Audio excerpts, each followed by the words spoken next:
So my name is Andrea Themistokliou, and this is Tom Vale, and we're going to be demonstrating the Toronto Clinical Scoring System, developed in Toronto by Vera Brill. It's a screening tool developed for diabetic neuropathy, and it is not a diagnostic tool. So there's two components to the scoring system. The first are symptoms, which consist of 6 questions, followed by a clinical assessment. So the 6 symptoms first start with pain. And this is pain in the feet, which is of neuropathic type.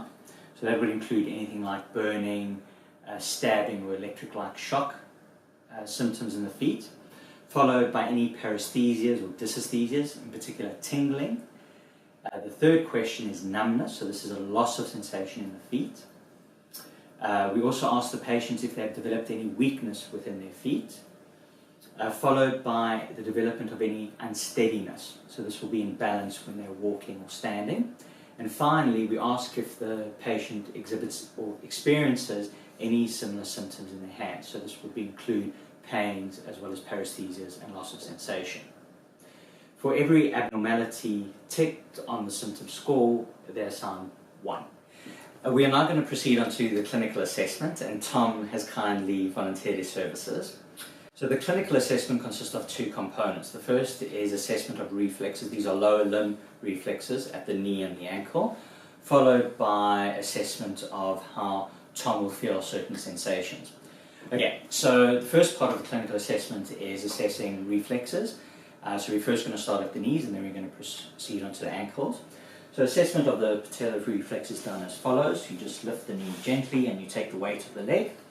You then take your tendon hammer, which is a queen square tendon hammer, and slowly elicit the reflex.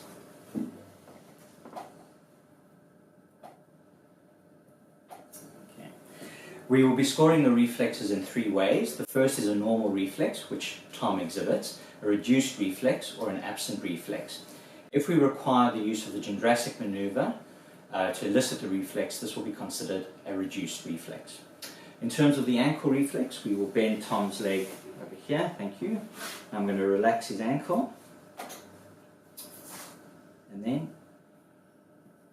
gently tap the Achilles tendon.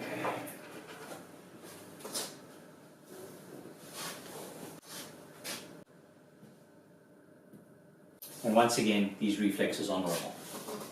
We're now going to assess Tom's ability to feel certain sensations. So the first sensation we're going to assess is pinprick sensation. So we use a neurotip, which applies a sharp sensation but doesn't break the skin. In order for Tom to understand what we're testing, I'm first going to demonstrate the sensation overlying his chest, then I'm going to proceed to test the big toe, or the hallux. So Tom, I'm just going to gently touch the pinprick against your chest. This should feel like a sharp sensation. Does this feel sharp to you? Yes. So now I'm going to test each toe 4 times, and Tom will tell me if the pinprick sensation feels sharp like it did on his chest. So Tom, does this feel sharp to you? Yes. Yes. Yes. Yes. Okay, on the right toe, does it feel sharp to you? Yes. Yes. Yes. Yes. So that would be considered normal. We consider significant abnormalities as 2 or more. So this could be either 1 or more abnormality on each toe, or 2 or more abnormalities on 1 toe. So now we're going to proceed on to testing temperature sensation. So we can, using the Somatic thermal rollers, so we can either test cold or warmth. So Tom, I'm going to slowly roll this roller down your big toes, and you must tell me when you feel the temperature as being warm. Yeah. Okay. So I'm going to start now. Yes. Warm. Okay. Yes, that's warm. Okay. Now I'm going to ask you to tell me when this feels as being cool or cold. Yes. Yes. Okay. And then I would repeat this once again to assess if there's any abnormalities. In terms of scoring whether this is abnormal or normal, Tom would either have not felt warming or cooling on 1 toe on both sides, or twice on one side, and we would consider that abnormal.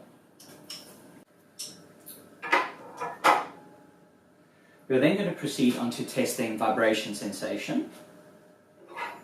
So we use a 128 Hertz tuning fork to assess vibration. I'm first going to demonstrate the vibration sensation on Tom's chest.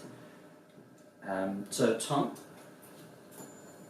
do you feel this as a vibration? Yes. Okay. So before I begin, I just want to familiarize Tom with the sensation of the tuning fork being placed against his big toe. So Tom, do you feel this just as a touch sensation? Yes. Okay. You Yes. feel that? So it's not vibrating, it's just a touch sensation. Yes. Okay. So we test two components to vibration. The first is if Tom can feel vibration. So this is just gently applying the tuning fork onto his toe. So Tom, can you feel this vibrating? Yes. And can you feel this? Can you feel this vibrating? Yes. Okay. The next test is to assess whether Tom can feel the vibration stopping. So what I'm going to ask is, Tom, can you please close your eyes?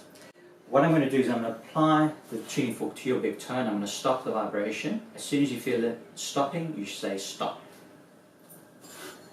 So you feel the vibration? Yes. Tell me when it stops. Stops. Okay, I'm going to repeat it on the other toe. Tell me when it stops. It stops. Okay. You can open your eyes. So if Tom could not feel the tuning fork or was incorrect when he told me when it was stopping, we'd consider that abnormal and you'd repeat it twice on each toe.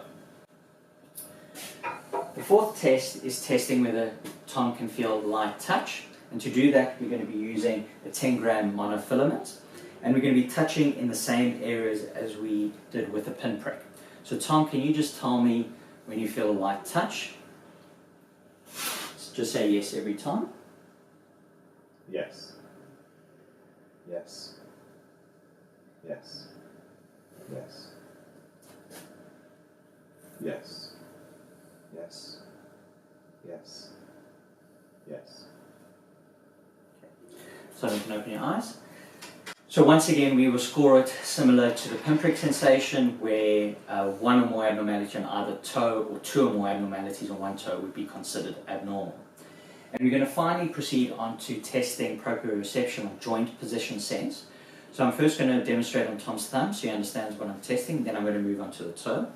So Tom, what I'm going to do is I'm going to first bounce your finger up and down gently like this, and then stop in one direction or the other direction, and then with your eyes closed you say up or down. For example, this is up and this is down. So I'm going to just do it on your toe quickly again. So this is up and this is down. Okay? So Tom, I'm going to start now. Up or down? Up. Up or down? Down. Up or down? Down. Up or down? Up. Good. I'm going to go into your other toe. Up or down? Down. Up or down? Down. Up or down? Up. Up or down? Up. Okay. So we've tested Tom's 5 sensory modalities.